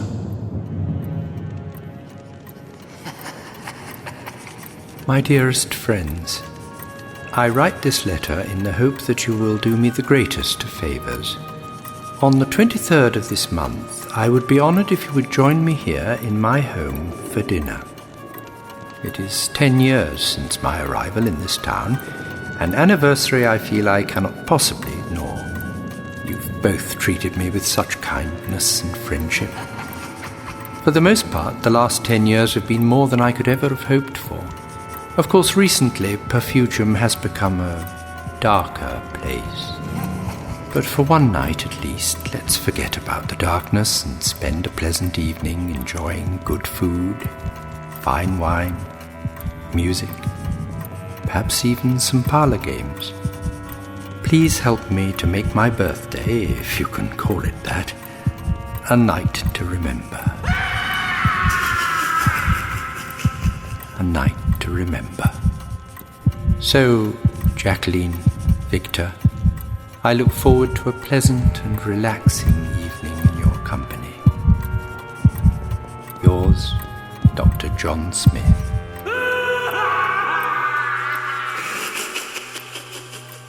Master, The Facts and the Trivia. Written by Joseph Lidster, starring Sylvester McCoy and Geoffrey Beevers. Number 49 in the main range. Recorded July 2003, released October 2003 as part of the 40th anniversary celebrations of Doctor Who. This is the third in the trilogy of villains. This is the second time Geoffrey Beevers has reprised the Master, having been introduced in a shock reveal back in the story Dust Breeding 2 years earlier. Geoffrey was the real-life husband of Caroline John, Doctor Who companion Liz Shaw. This is directed by Gary Russell, music and sound design by David Darlington. This is only the second play written by Joe Lidster for Big Finish after the success of The Rapture. One of the authors mentioned in the story is Professor Summerfield. At one stage, lots of books get mentioned, and one of the authors of the books is Professor Summerfield, known to us as Benny, and he also included his mother as an author of the book, Julia Steer. Actor Philip Maddock had appeared in many Doctor Who stories, including Elec in The Crotons, the Warlord in The War Games, Solon in The Brain of Morbius, and Fenner in The Power of Kroll. And of course we can't forget him playing the traitor Broccoli in the Doctor Who film Dalek Invasion Earth 2150 AD. Actress Anne Riddler had worked with Gary when he was 10 years old and had given him lots of good advice, so wanted to give her a really meaty role to play at Big Finish. And Charlie Hayes, who plays Jade, is the real-life daughter to Wendy Padbury, who was the second Doctor companion Zoe, who we heard in the last episode. And that's the facts of the trivia. I've met Charlie. She came with Wendy to Whovention 2003. Do you recall that, Philip? I do remember. I don't remember meeting Charlie. I mean, I remember Wendy. And I do remember. I mean, I know she was there. I don't think I ever spoke to her though. Yeah, I know she was there. So, yeah, this story is pretty mind-blowing. Well, I'll go to you, Ian. What are your memories of Master? This, for me, this is one of my favourite big finishes. I think Joe Lidster has created an amazing world, and I've spoken to Joe at length about this previously. This should be on the stage. This should be a theatrical production, because it's just you just change the character of the Doctor and having somebody arrive. You don't know. It's got all the elements. Everyone is perfect in there. For me, there's a visual of, where you just mentioned when you're reading the blurb about the umbrella being charged, because, and for me, this is where the Seventh Doctor gets his TV movie costume in my sort of Seventh Doctor fanboy mind. Sylvester is brilliant. He's doing that screams and all that. And that was a rubbish McCoy impression. I do much better than that normally. But then also Silver's doing that, what he does really well, those very toned down, very quiet and sinister, where, he's battling death. Jade turns out to be death. And it's just brilliant. I'm going to go and listen to it later on, actually, because I want to re-listen to it. It's just lovely. The setting, the creating of this sort of essentially this house where it's all taking place, and the cats and getting killed and found, and the Master not knowing who he is. Jeffrey is brilliant. Jeffrey is fantastic as a Master. But this story seems to have also been, the themes of it was sort of resurrected and recreated in the Master box set. Well, yes, but also in the Master box set, because you've got the Jeffrey Beavers Master sort of falling in love with someone, and that in this one essentially. And again, it happens again in the Master box set, Masterful box set that came out a few years ago. So I was like, oh, okay. But yeah, it's great. And yeah, like I said, Jeffrey Beavers is wonderful in it. I will always remember listening to Dust Breeding, and that lovely reveal with him and his wife Carrie as Madame Salvadori, I think her name was. It's great. It's a really good story, and people should listen to it. And Silver is excellent in it. He really is. He is definitely the Doctor. He knows what he's doing. He's on character. And Silver said that he likes doing the ones, or at least he used to like doing the ones where he's on his own, where he's really, exploring the character and peeling off the onion sort of thing. And he's really doing it in this one. Philip? I mean, just to go back to the Master reveal and Dust Breeding, I still remember I was in the kitchen. I was living in Springwood at the time. I was cooking dinner. I had a CD player on the bench playing Dust Breeding. Got to the end of the second episode, and the whole "I am the Master," and I remember going, "What the?" and having to go back, put the track back on again, listen again, and just being blown away that I'd been so caught out by the. And once again, all was there. He was wearing a mask, the voice. But because everything was promoting, because his wife Caroline John was in the episode playing Madame Salvadori, all the promotions had been about her coming back. And in my head, Jeffrey Beavers was simply there because he was the husband and they gave him a role to do. And so the focus was all on her, and yet in fact it was actually his story. And you had this huge twist at the end of the second episode, and it's still it's one of the things that Big Finish can do as well as the show can, which is just totally floor you and amaze you, and just I still get chills thinking about that moment of the music climax, the I am the Master, going, what? I've missed all this for 2 episodes, blatant obvious and amazing. I can't believe it took them 2 years to get him back, but it did. So glad they finally brought him back. Big Finish was trying to get Anthony Ainley, and they were desperate to get Anthony to come back and work for them, and this was actually partly written for Anthony. But he was demanding 3-4 times more money than they were paying the doctors. And so the Big Fish just said, sorry, no way. And I'm really glad that they didn't get him. I'm glad they didn't. Yeah, because I actually think... I would have loved to have seen Anthony do a couple, but not necessarily this story. Yeah, maybe. But as I said, I'm so glad Jeffrey Beavers came back, and they don't get him enough. And we actually spoke to Jeffrey a couple months ago. Go listen to our episode. Charming man. So firstly, Jeffrey Beavers is astounding, and to me, he actually epitomizes the perfect master that you can have. I think Roger Delgado was amazing. Unfortunately, we lost him. But of all the other masters, to me, this is actually the best master that there is. And so of all the TV series masters, all the current ones, to me, Jeffrey Beavers has recaptured what the master is. My one gripe about this story is I'm not convinced about the philosophy, which is that some people are just evil and that there's no motive. And so there's a whole argument in this in terms of can people kill, can people murder with no motive? And I'm not convinced. I don't know why it gets pushed because it gets pushed really hard throughout the story that you can do that and that the master has no motive for killing, he just kills.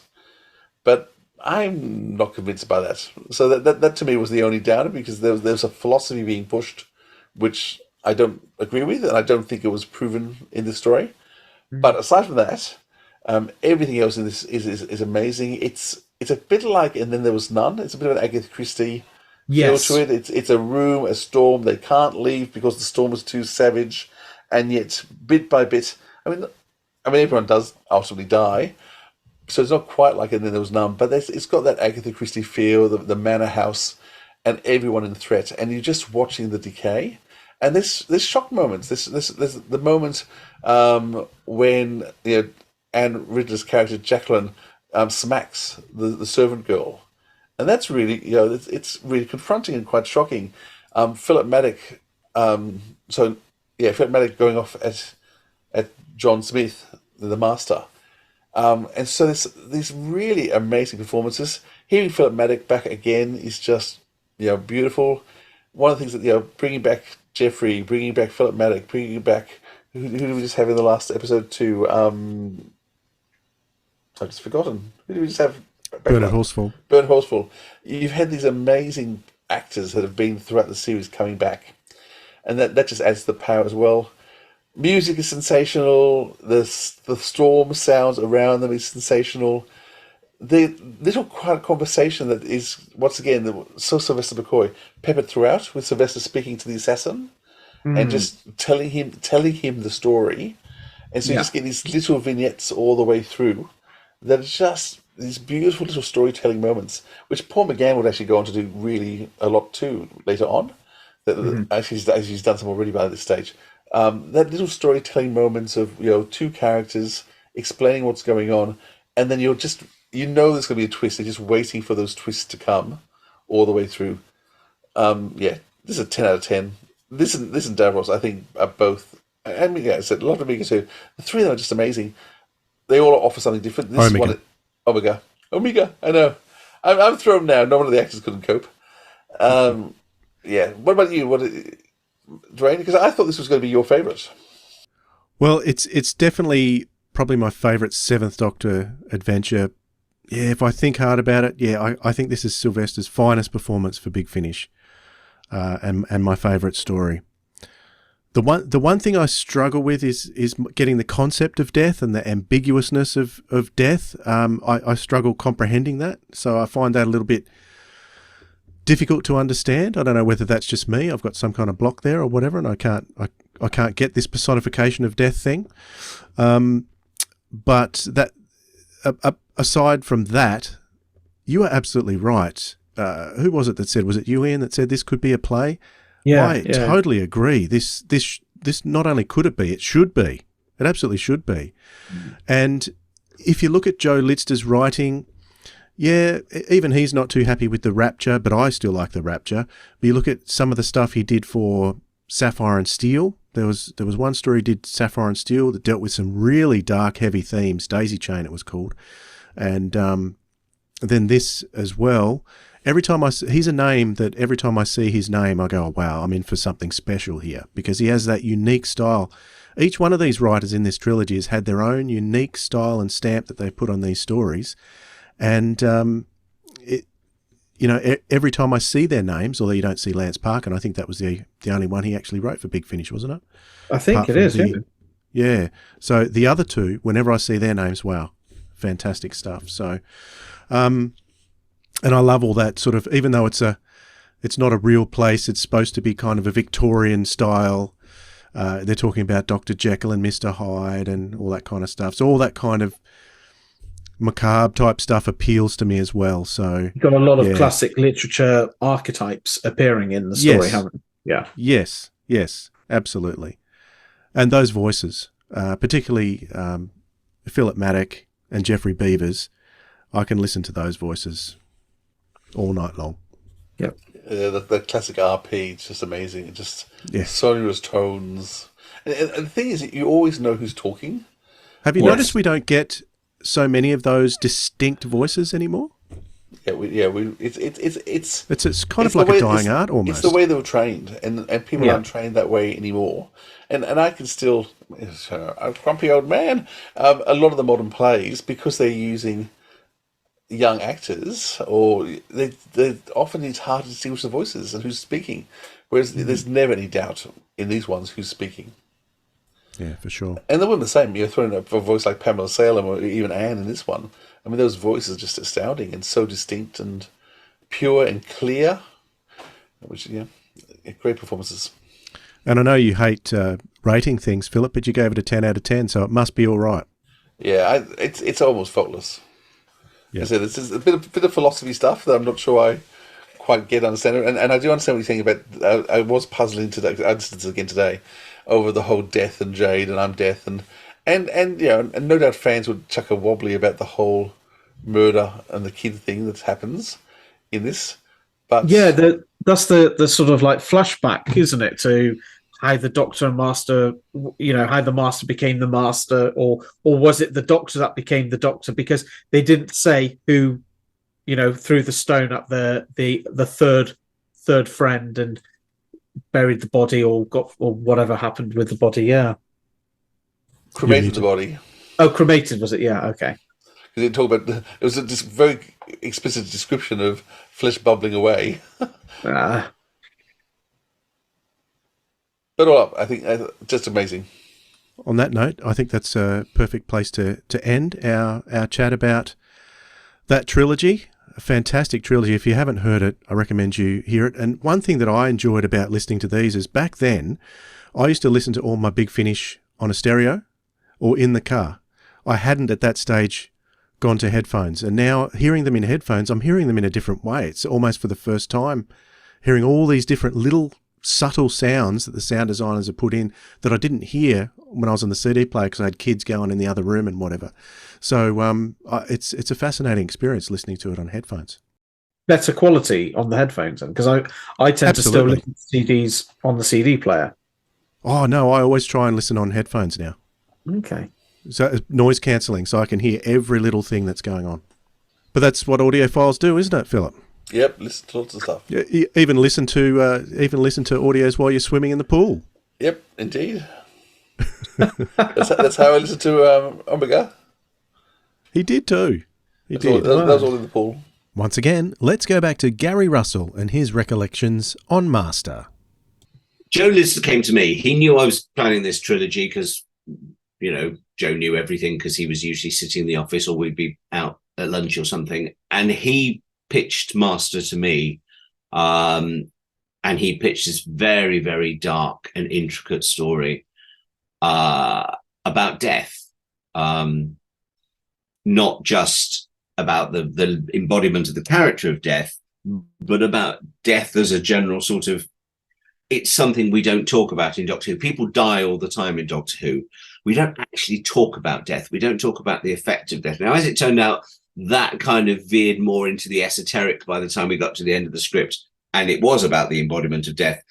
But it started very nicely. He really wanted to pitch something of, what if in the middle of some terrible incident on this planet where lots of people had died, the Doctor turns up and finds the Master and immediately goes, you're the person that did this. And the Master is completely amnesiac and has no idea that he's a bad guy. And in fact, what he's trying to do is save everybody. And the Doctor has to face this quandary of going, well, hang on a minute, I don't trust you. and spends the whole play looking over the Master's shoulder going, I'm waiting for you to go, wahaha, I have fooled you all. And of course that never happened. And so it's sort of built on from there. That was his original pitch to me. And then when he delivered a storyline, it was quite different. And it was this small thing at a dinner party, but it still involved the fact that the Doctor kept saying, this guy's a villain. And everybody who knew him was going, you're mad. He's the loveliest human being in the world. None of us would be here if it wasn't for him. He's this brilliant scientist or doctor or dentist or something like that. And I was just completely bowled over by the depth of character that I realized we were going to be able to put in this, whereas Omega and Davros were these big spreading stories, the Master was this intense four-hander to all intents and purposes. And I loved that. I thought that was good. And I thought it would be interesting again with Joe. Joe at this point had certainly done Rapture and maybe a couple of other things.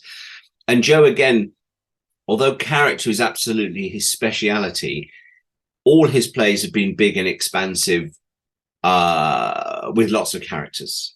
And suddenly it was like, we're going to fill up 2 CDs of 4 people sitting in a dining room talking. And that appealed to me so much because I knew it'd be different from everything else we were doing around the 40th anniversary. And he turned in excuse the pun, he turned in a masterpiece. I mean, that script was just perfect. It was very long. It was very, very long. And I think I made him cut some of it.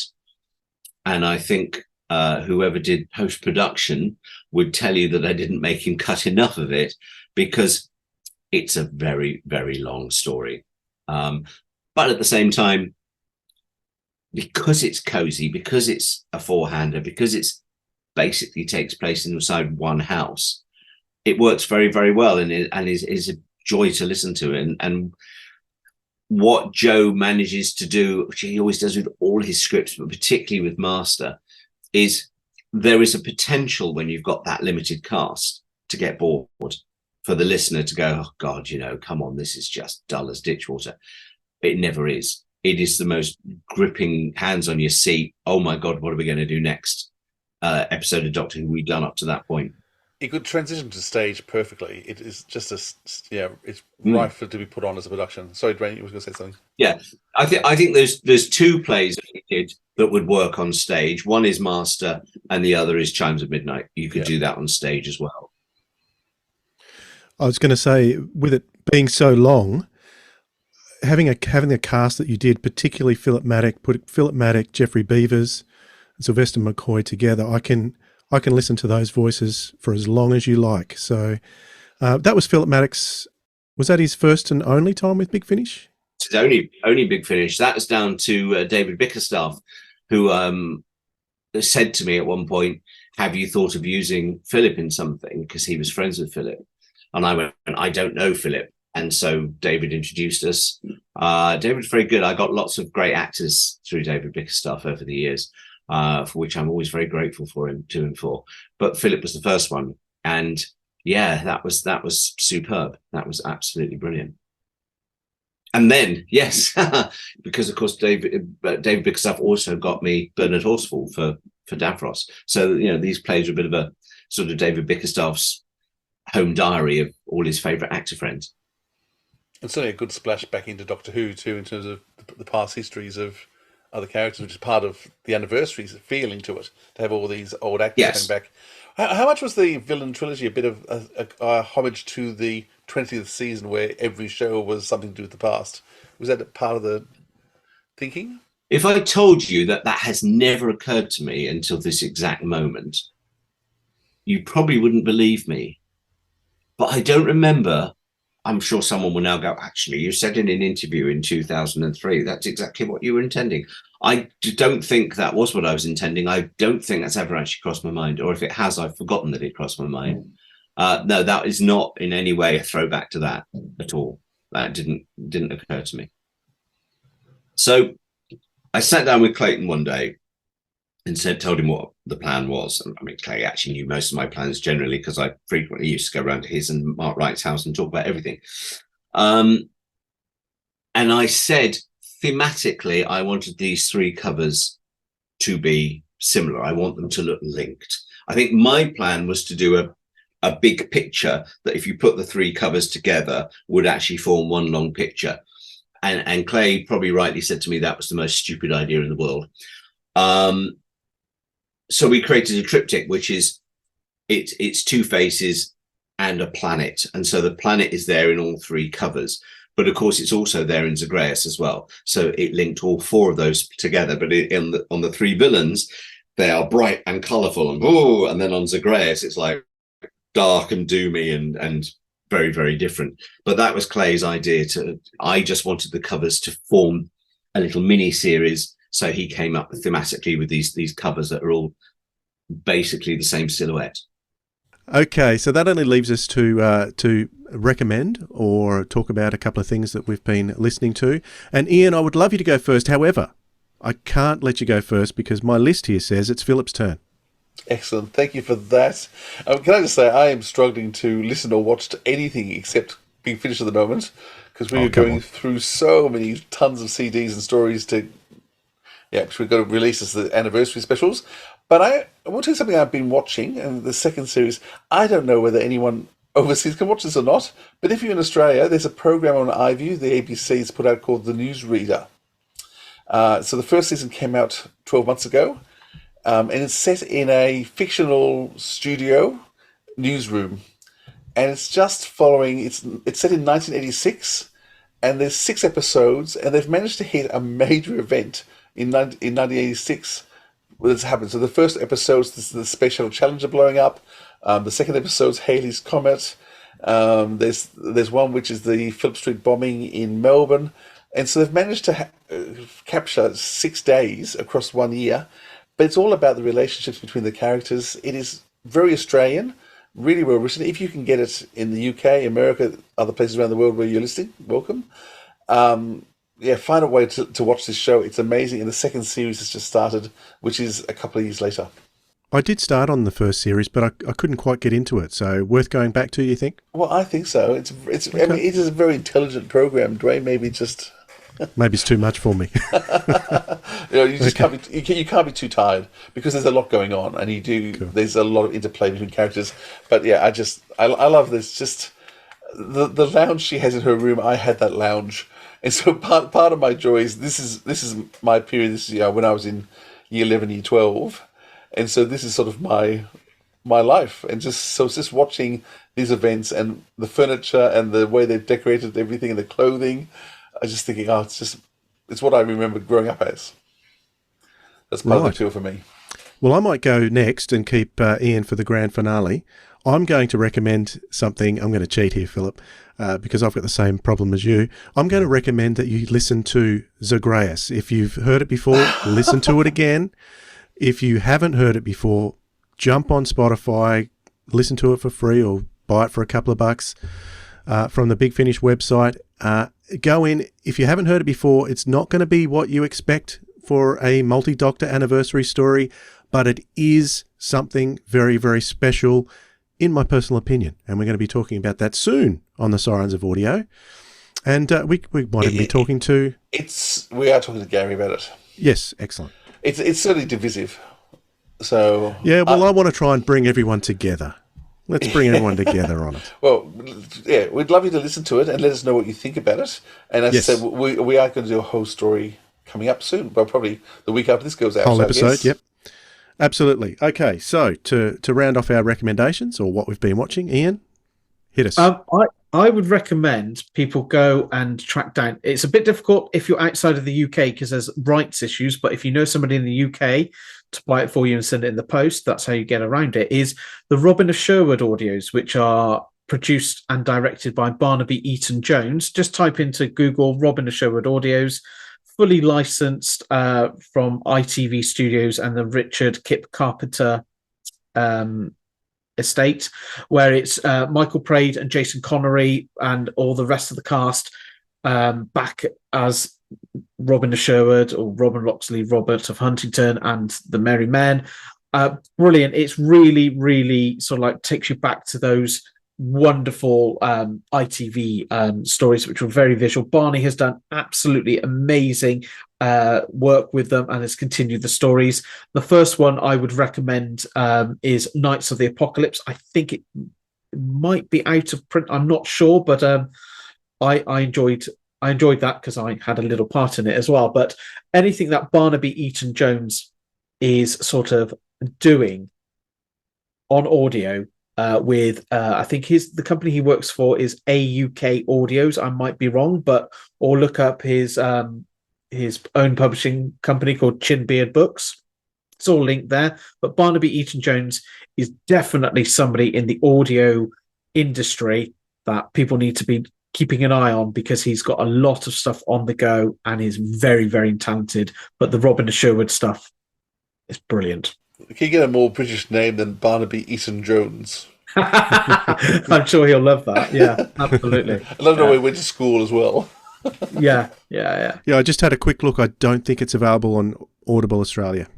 So. No, it's not. It's all a rights issue thing with ITV, I believe. But again, if you know someone, or if you've got a Facebook friend in the UK, you say, "Let me send you some money," and then you pop it in the post.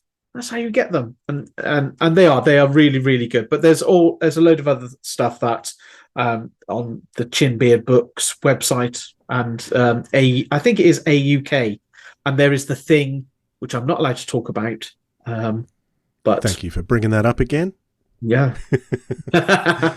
that is something I will recommend. People will want to listen to. Great. Excellent. All right. Well, it's been great having you with us on the show, Ian. Hopefully we haven't scared you away. You might come again sometime. Definitely. Love to come back. Thanks, Ian. Thank you so much. Very much. And Philip, you know Brian. what? You know I love you. Oh, we've got to stop doing this, mate. It's a bit too cringy. I tolerate you. Hey, it's okay to be cringy. It's okay to be cringy. Guys are supposed to be like that, aren't we? These Sometimes. days? All right. Thanks, Dwayne. Thank you very much for listening, and we'll catch you all next time. Bye, everyone. Bye-bye. This has been the Sirens of Audio episode 175, The Villains Trilogy, with our guests Ian Kubiak and Gary Russell, with your hosts Philip Edney and Dwayne Bunny, looking back at the 40th anniversary specials of Doctor Who. Original theme music composed by Joe Kramer. More about us from sirensofaudio.com. Comment below to let us know what you thought of the episode, or contact us via email at sirensofaudio@gmail.com or via any one of our socials. Thanks for listening, audiophiles. We'll hear you next time.